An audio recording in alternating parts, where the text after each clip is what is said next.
Welcome everybody to another great show of X Talking. It's with your boy X. And this. You already know what to do. If you are on Facebook, please make sure you like and share this broadcast. And if you are on our Facebook page, please go ahead and hit that like button so we can go ahead and get our subscribers up just a tad. And as well, if you are on YouTube, go ahead and hit that red subscribe button.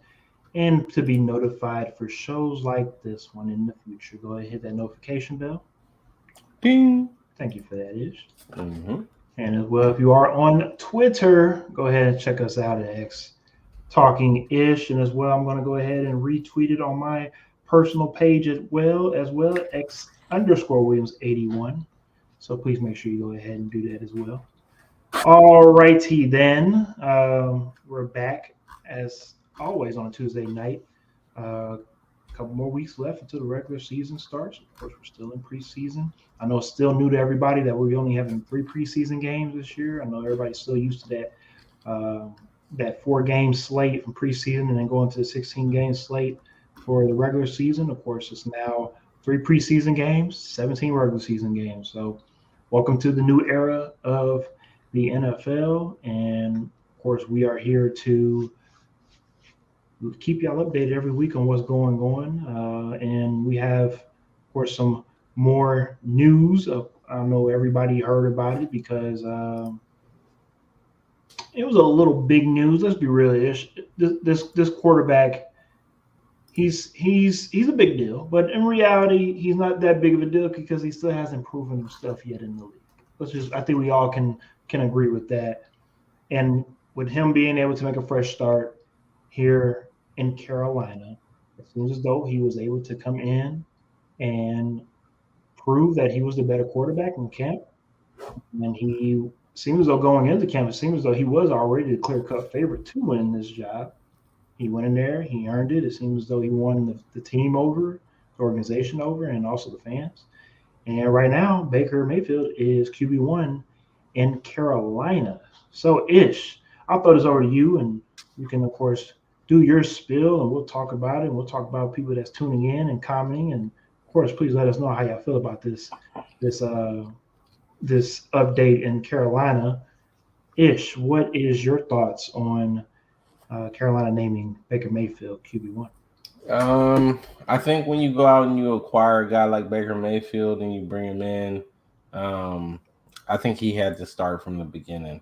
I think you've already seen what Sam Darnold has done, and unless Baker came in there and really just stunk up the joint and wasn't being competitive, I think Baker was going to win this competition from the very beginning once they acquired him. I just think that you go out, you make that statement, you acquire a guy like Baker Mayfield. We all know his backstory, being the former number one pick, coming from Oklahoma, and all of the hype around him when he was leaving Oklahoma.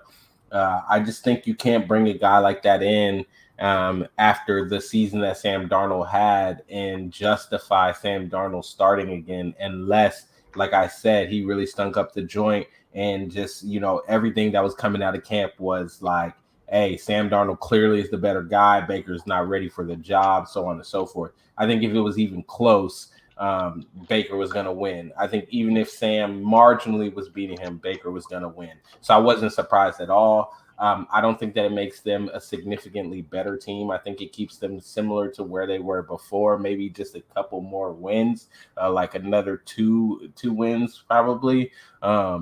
I think Baker's a slight upgrade on Sam Darnold. I don't think he's a great upgrade on Sam Darnold. So ultimately, it does something for them, but it doesn't answer the question for them at quarterback. Now, Baker could prove all of us wrong, and he could come out and he could just light it all up and kind of, do what he was expected to do coming out of Oklahoma, and that may be a different story. But as of right now, from what I've seen, from what I expect and know of him, yeah, I don't think it's going to be that great. Now the Panthers ended the season last year 5-12. So ish, you said if they were to add on a couple more games due to Baker, it would be 7-10. I mean, of course, it is an upgrade. Mm-hmm. Still losing season, and you're most likely not making playoffs. Uh, Mm-hmm. NFC is not as tough to get in playoff wise compared to the AFC, but just overall when it comes to having a 7-10 record. Majority of times you're not going to make the playoffs. I mean, everything that you're saying, you're spot on for the most part. The thing I'm looking at when it comes to Carolina is,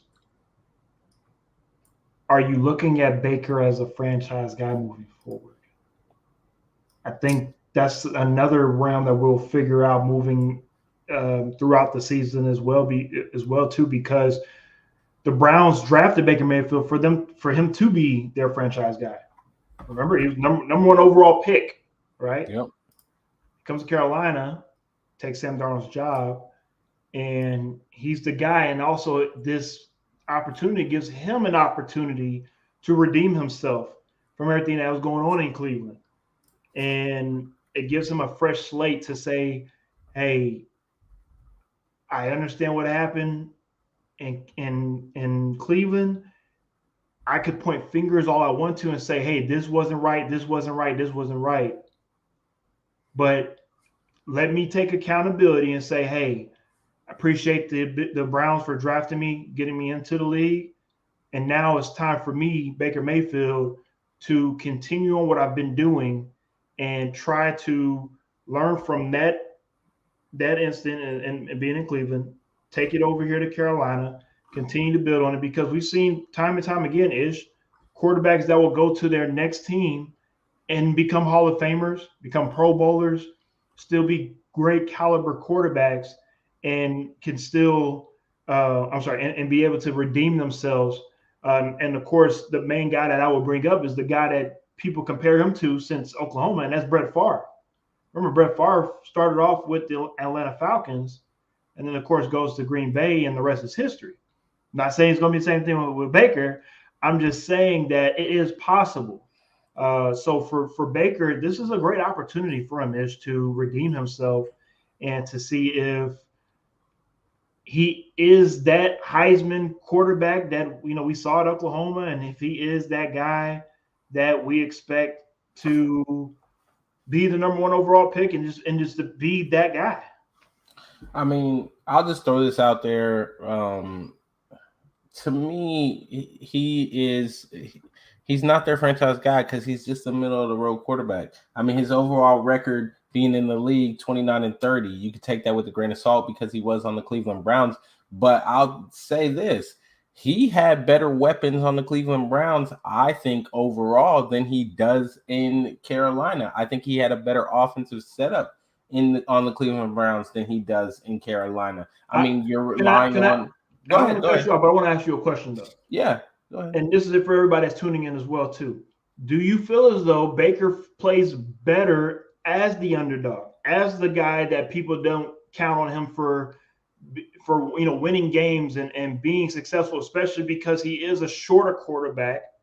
He's not somebody that's 6'6" and that's Justin Herbert prototype. He's a guy that plays with a chip on his shoulder. He's fiery, and when he's playing that type of way, that's when he plays the best.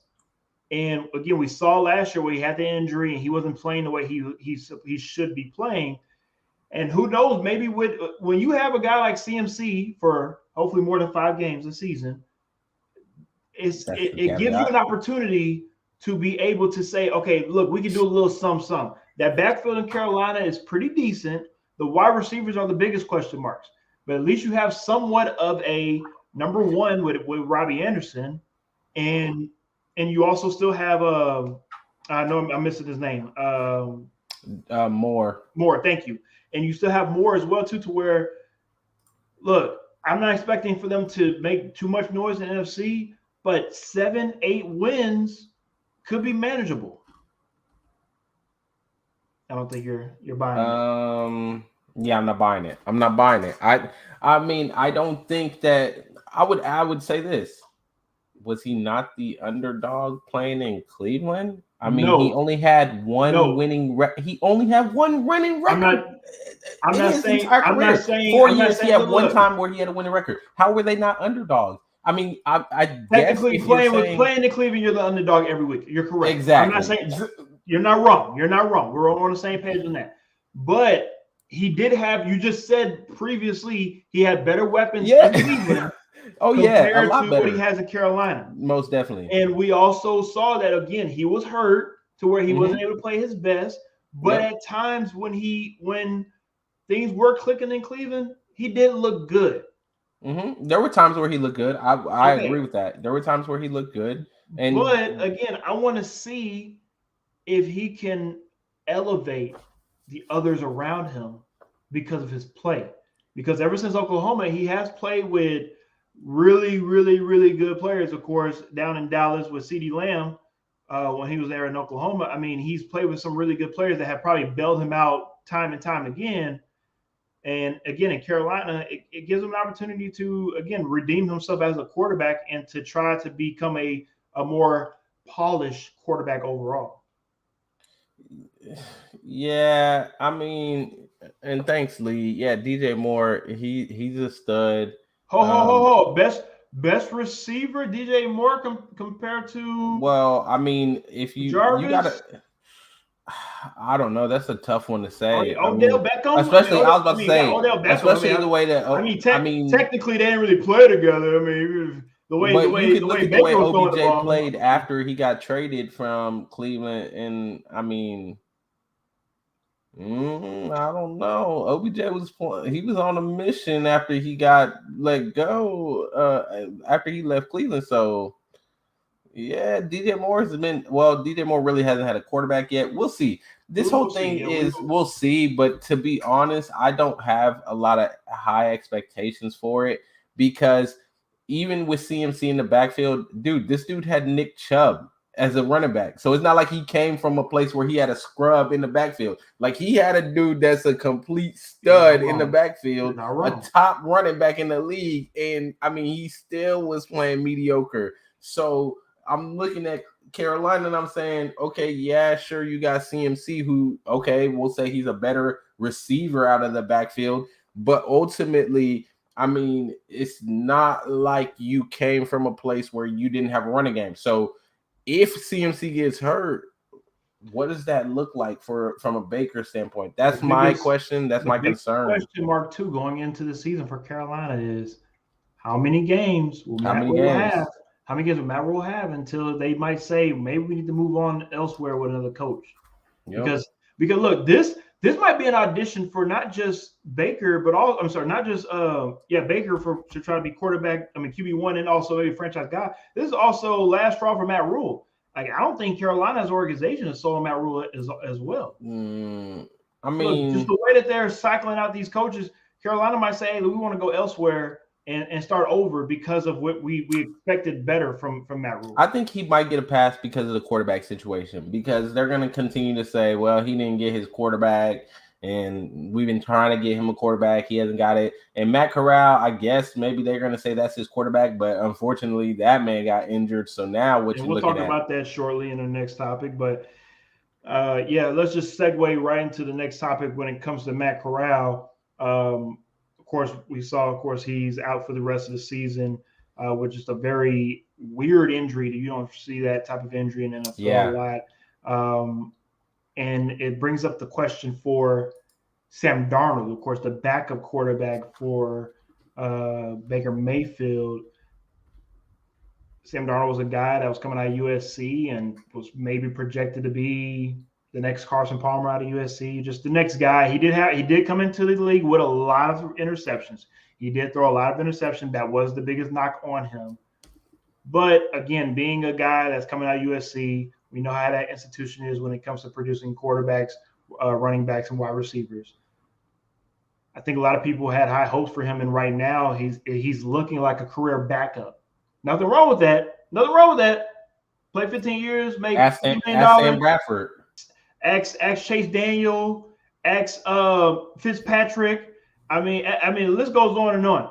I'm not saying it's a bad thing. I'm just saying for Sam Darnold, it might look like he's headed that way when it comes to if the only way that he gets another opportunity, and I'm not even talking about Carolina, because I think they might just move on, is if Baker gets hurt, Sam Darnold comes in and plays well for 4 or 5, maybe even 6 games, and another team says, hey, we want to give you another shot. let's just say a team like, and I'm just throwing them out there, Detroit Lions, because they move on from golf, and because golf is just getting older, like that, they want to get younger, and they bring in a guy like Sam Darnold, maybe give him an opportunity. Again, I'm just throwing them out there just because that's what the Lions would do. Um, but when it comes to Sam Darnold, So ish, do wrong. you think this is kind of the end of the road for Sam Darnold here in Carolina? Or does he get another shot? The end of the road in Carolina, most likely. Like you said, unless Baker Mayfield gets hurt, I just don't know. But then again, if Baker comes out and he doesn't play that well, do you go back to Sam Darnold? What does the leash look like for Baker Mayfield? I mean, that's the question. And with this coaching staff, like, So I'm sorry to cut you. I think this situation is different compared to the Pittsburgh situation, compared to um, 49ers situation. I'm sorry, that already happened. My bad. that's done. Yeah. Um, man, who am I forgetting? Is another somewhere in the Northeast. I'm forgetting another team. But anyways, um, this situation is a little bit different because of Baker. I think he's going to have a little bit longer of a leash just because of they've already. I feel like they've given Sam Darnold a year, and they give him an opportunity to showcase himself. And the only way that I think he gets his job back is if Baker gets hurt. I still question how long the leash is for Baker, especially with you already acknowledging that Matt Rule is, I mean, very well could lose his job if they don't perform well, right? So I don't know if Baker's going to have that long of a leash. So I could definitely see an opportunity for Sam Darnold to come in this season and get an opportunity to stake his claim on the job and see if he can somehow win it back. Um, Although I'm not very confident in that. I'm not very confident in that. I think this might be the end for Sam Darnold. But then the question is, where do you go? Where are you going? I don't know that any team is out there, really queuing up to get Sam Darnold on their team. You threw out Detroit. I don't know that Detroit necessarily wants to make that move. The quarterback class for this next year, this next It's kind draft of year, is mid. supposed to be a really good quarterback class. I don't know. The Um, way I'm looking at it so far, I, I'm kind of like, I don't. we'll Well, I see. mean, that's up for debate, and we could It talk is about that a later later on. time. But That's right. there is a lot of hype around some of these quarterbacks that are supposed to come out this year. So, does Detroit go that way? Even some of these other teams that may be in the market for a quarterback, Houston, do they decide to go to the draft instead of taking a guy like Sam Darnold? So, I think Sam Darnold really at this point he's looking at a journeyman kind of backup situation where you might go be the bridge. I'll give you a perfect example of that. Tyrod Alex, Taylor. I think Alex you can go Osborne. somewhere, continue to be like the bridge guy, move from here to there, wherever they need a guy that's kind of bridge between the old regime and the new young quarterback, and then see what you can do. Maybe you play well enough that you're able to sustain a starting position for a long period, but I don't know that he's going to be what we would say a franchise guy anymore. I think the idea of Sam Darnold being your franchise guy is over and done with. He's just a guy now that he's going to fill in where he can. No, I'm gonna have to agree with you on that one, Ish. I mean, again, we've seen guys become bridge quarterbacks later on in their career, like a guy like Kurt Warner, of course, become the bridge quarterback for Eli Manning. Of course, we've seen guys do it in the middle of their careers, like an Alex Smith.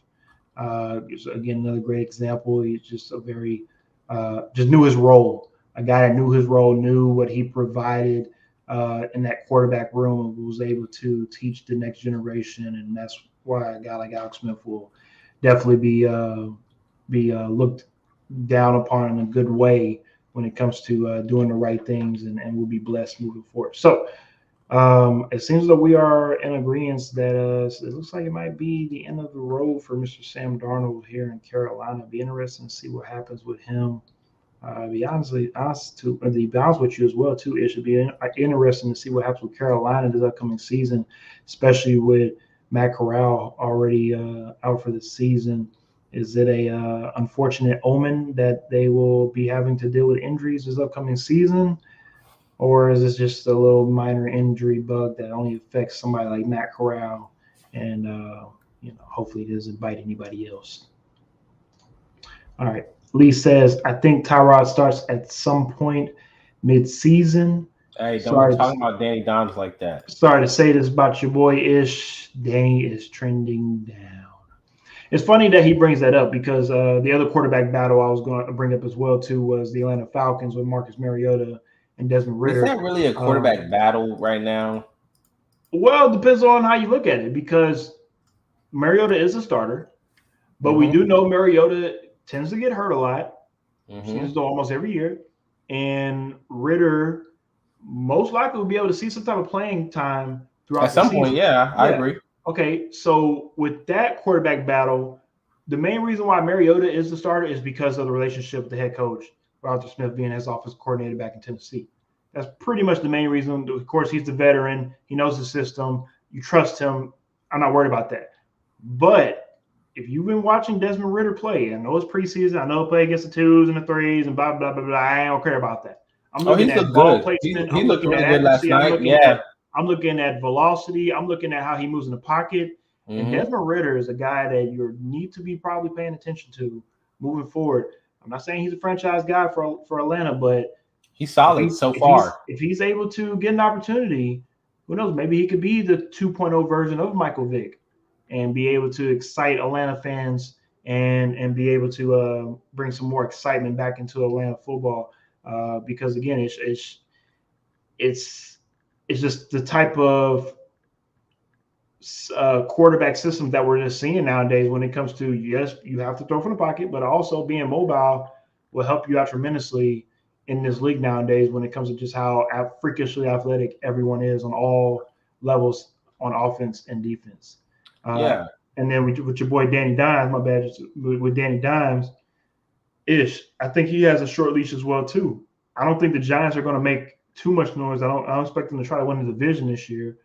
But Brian Dable has no relationship with Danny Dimes, right? This is not Brian Dable didn't draft him, so I wouldn't be surprised at all moving forward. Brian Dable's already looking for his next quarterback, and if Danny Dimes not able to get it done, would not surprise me at all if Tyrod Taylor comes in there mid-season and takes over. I know you're looking Leave at me Danny Dimes crazy, but alone. Leave Danny Dimes alone. All right. Danny Dimes needs some help. Y'all need to be talking about Saquon Barkley instead of talking about Danny Dimes. Saquon Barkley need to do something and help Danny Dimes out instead of allowing Danny Dimes to be the best running back on the New York Giants for however many years running. That is a problem, though. You're not wrong on that one. Lee says, does the Seattle battle even matter? Either No. has zero chance Who to be cares? the QB in 23 right now. No, it doesn't matter. Not at all. Seattle not even the team that we really paying attention to. If we're being honest, it doesn't look like it doesn't matter who wins that job. They're probably not going to be there in 2023. Who knows? Maybe Sam Darnold might be there in 2023. No? Possible. I'm bullshitting. We'll see what happens. All right, let's go ahead and move on to the next topic and some very, of course, unfortunate news. Top pick in last year's draft, Kayvon Thibodeau, will be out 2 to 4 weeks. Could be back week 1 against Tennessee Titans. Of course, besides the unfortunate injury it's the actual play that was involved and the outrage that came amongst the play itself, all throughout social media, all throughout, of course, all the sports networks and everybody talking about it, former players, past players, current players. I was not expecting this incident against Kayvon Thibodeau to blow up the way that it did. But the question I have for you and for everybody that's tuning in, was the Kayvon Thibodeau block a dirty play? No, it was legal. It was legal. It was a fair cut. I mean, it's unfortunate to say, but yeah, that's a legal play in the rule books. It's fair play. I think that now there's a question of, I think, in like the circle that is the players, of whether or not that's a clean play, just as far as like, you know how a lot of occupations have unwritten rules, right? That you just don't do something like that. I think that's where you're hearing a lot of people say, "Oh, it's dirty. It shouldn't be done." But when it comes to the rules, that's a legal rule. And for somebody who played against a triple option in college and had to go against that every day in practice and have people coming at you and diving at your knees over and over again. I mean, I would say for one, Thibodeau didn't take on the cut the right way. It kind of was like a hesitation thing, and then he's still high. And when the guy came to dive at his knees, I mean, there's nothing you can really do at that point. You're supposed to match pad level with somebody coming to cut, keep your hands out in front of you, and kind of protect yourself in that manner. Because of how high he was, the odd angle that it was, it kind of went into his knee. So I can see where a lot of people are outraged because of the angle. But as far as the block itself, it's clean. And yeah, if people don't want to see it, then y'all get rid of it out of the rule book. Like put something in the rule book to get rid of it. But until that is done, that's a legal hit. And yeah, unfortunately, somebody got hurt from it. Now, if you haven't seen the play, we actually, of course, have the play. We're going to show it to you guys so we can all be on the same page on what we're talking about, what we're looking at. And I'll run it a couple times to make sure everybody sees it for themselves. Allen remains a quarterback. Evans picks up a couple. Now, of course, if you missed it the first time, if you actually look down the bottom of your screen, you'll see, of course, the wham block that player from Cincinnati Bengals is Thaddeus Moss, who is the son of course, Randy Moss, who plays tight end, who also, of course, played on the national championship team, the LSU Tigers, a couple of years ago with, of course, Joe Burrow and Jamar Chase and others. So he's not a guy that doesn't know what he's doing. He knows what he's doing. And I'm not saying that in a malicious way. I'm just saying he knows how to play the game. And we'll run it back again just a couple more times for you. Allen remains a quarterback. Evans picks up a couple. And I'll run it back one more time after I say this. Unfortunately, we do not have the other camera angle. I wish we had the other camera angle to show you guys. But in that game as well, too, it was raining. So the reason why I'm bringing that up is because if you look at the block, like Ish said earlier, you match pad level. And at the time, the way I looked at the block that Thaddeus put on Kevon is that he's trying to aim, it looks like in his midsection. And it seems as though when he hits his midsection, he kind of slips and goes down into his legs. Again, I could have looked at it wrong, but that's just what I saw from the other camera angle. Again, I'm running back one more time for y'all so y'all can make sure that y'all know what you're saying. Allen remains a quarterback. Evans picks up a couple. So, Ish, after, of course, everybody tuning into that clip and everybody being on the same page, if you haven't seen that clip, let us know how you feel about it. Was it a dirty play? Was it a clean play in your eyes? I'm going to give my 2 cents spill on it right quick. Before I played wide receiver, I actually did play tight end back in the day where everybody was skinny and they weren't too big.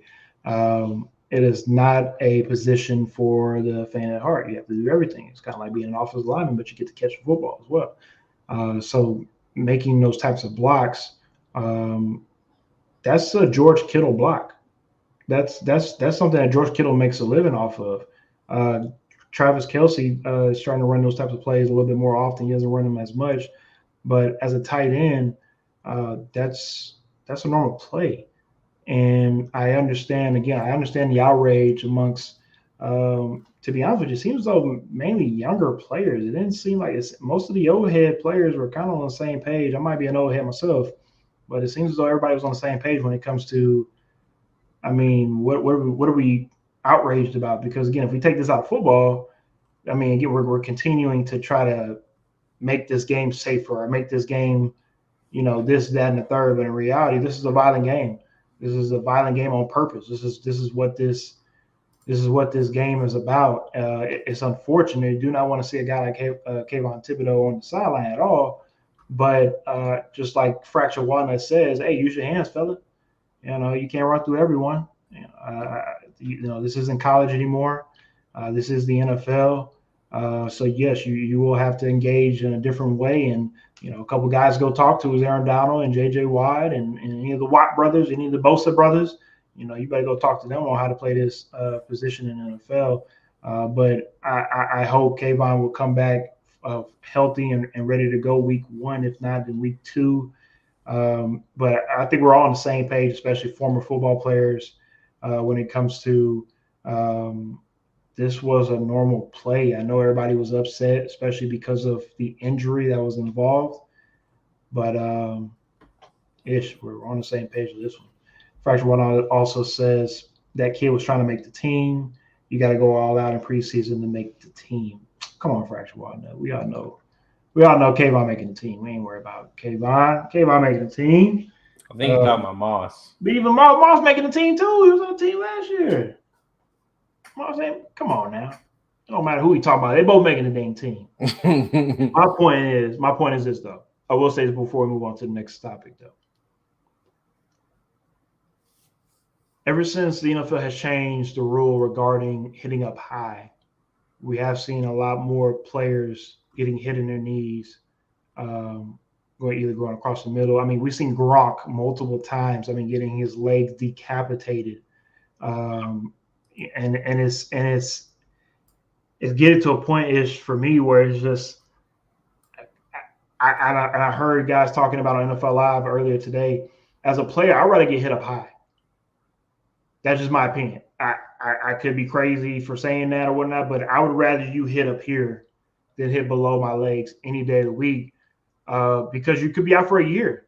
I know concussions. I know head trauma or anything in your chest area could make you be out for the rest of the season as well too. But how precious your ACL, your MCL, your PCLs, your ankles, your anything lower body extremity. You know how important it is for especially a skilled player, and that's how you make your money.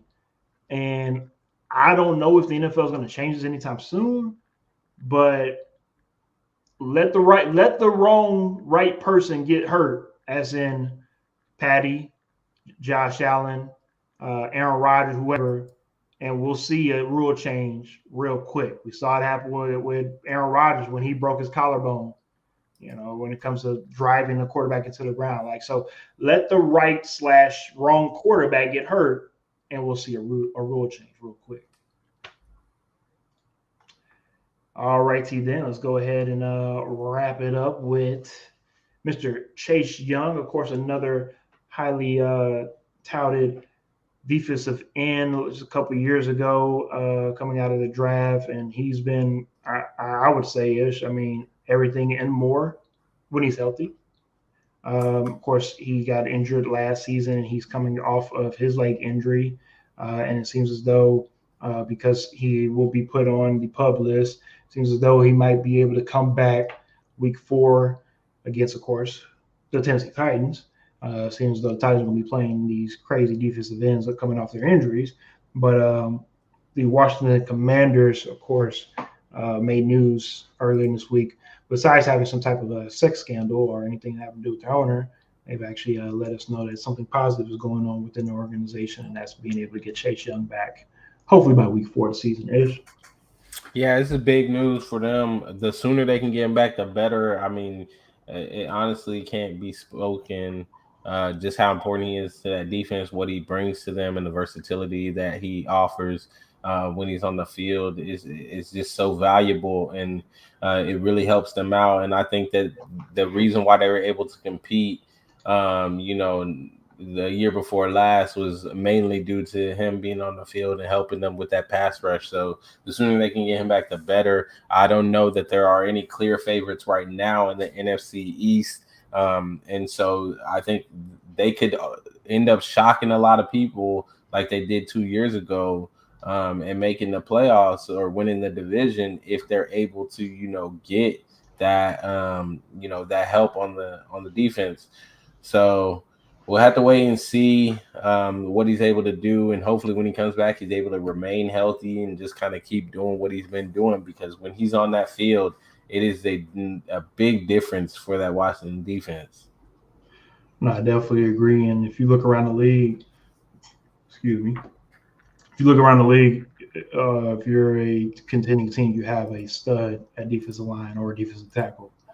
And it seems as though, again, I could be wrong, but I mean, I'm just looking at what makes a really great team in the NFL nowadays is besides having a great quarterback, you have to have a great pass rusher. And it seems as though Chase Young is that guy for Washington if he can stay healthy. Fracture Walnut says injury bug got a hold of him, and it sucks. Kid got hella talent. And you are correct. Yes, he does. Even for a guy like myself who likes Michigan and hate everything about Ohio State, you got to give props where props are due right there. And that boy Chase Young is a bad mother. Shut your mouth. So, Ish, with that being said, do the Washington Commanders even have a chance in the NFC to maybe make the playoffs? I mean, I think they do. Being in the NFC East, they have a chance at least. I know oh boy is there now as the quarterback. So Mr. Wentz. Some people may think that that's going to be a little bit of a help. They've got a lot of weapons on that offensive side, and when Chase Young is there, like I just said, that defense is it's tough to play against. So they have an opportunity. There are a lot of question marks still about Dallas, and what does Dallas look like? The receiver situation in Dallas, are they going to be able to run the ball with Zeke and Pollard? And then in Philadelphia, I don't think everybody's sold 100% just yet on Jalen Hurts and that offense and what they've got going on. So I think that there is an opportunity there for Washington if they're able to, pull a couple of games together, get a couple upsets to definitely, make the playoffs, if not win the NFC East. It's just going to be, are they able to win those games that matter the most, mainly against Dallas and Philadelphia? Yeah, I have to agree with you on that one. I don't want to say the NFC East is up for grabs. I have my winner already. I've talked about him plenty of times. We will have our show not next week, but the week after that to let everybody know who our division winner picks will be, conference championships, of course, Super Bowl. We'll have all of that in 2 weeks. Next week, though, we'll talk about that very shortly after we wrap up this show and what I have in store for you guys. But overall, though, like I said, the NFC East, the way that it was last year when it comes to just it seemed like nobody wanted to win the NFC East. This season, I wouldn't say it's up for grabs, but because I feel like the way the Cowboys took a couple of steps back, I feel like, the division might be up for grabs. But before we do head out of here, though, for tonight, I will say a lot of people are laughing at me for saying this, but I'm serious. Watch out for the Atlanta Falcons. I know I got a lot of pushback today talking about this, but the Atlanta Falcons are a team that they're going to be a team that's going to win at least seven games. Their ceiling is as high as 10 wins this upcoming season. I think they can win 10 games because they will get it. If you look at their schedule, it's a manageable schedule. Are you talking about with Mariota at quarterback, or are you talking about Ritter at quarterback? That's the funny thing about it is either or. I think they can be successful with either or quarterback. Wow. And that goes to show you where I think the quarterback level play right now is like a B- with a C right up under it. Mariota is like a B-, and you have Ritter right there as a C. And the only way Ritter will get better is if he goes out there and go play. And again, playing under a guy like Mariota, he has an opportunity to maybe go out there and play a couple of games due to injury history. But as always, we have to wait and see. Alrighty then, before we wrap it up, I just want to let y'all know we do have a couple of guests on next week. We'll talk to them about their college journey within playing football. Again, I'm just giving y'all a little sneak peek that they are college players. I want to let y'all know now. But yes, they are college players that I was able to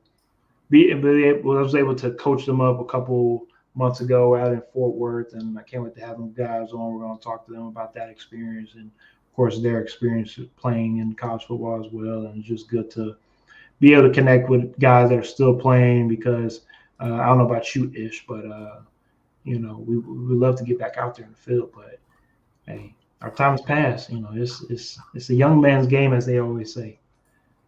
So Very true, very true. I'm excited to talk to those boys and hear a little bit from them.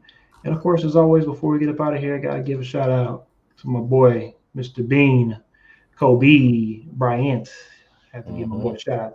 Happy birthday to my boy, Black Mama for life. And with that being said, we'll see y'all next time. Another episode of X Talking Ish. We appreciate y'all for joining us tonight. And please make sure y'all tune in to the podcast as well. We're going to play this episode on our podcast and stream that everywhere on all streaming platforms. Thank you guys. We'll see y'all next Tuesday on X Talking Ish.